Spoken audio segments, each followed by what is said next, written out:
Introducing Circuitrocks Multifunctional Plier Shaped Multimeter. High-definition screen backlight, clear handwriting, no parallax, bright screen, and clear backlight.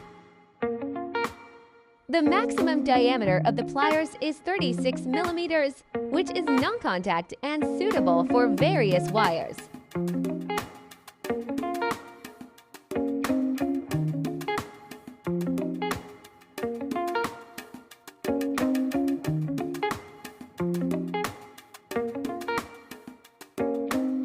Low battery indicator dot. When a low battery symbol appears, the battery needs to be replaced.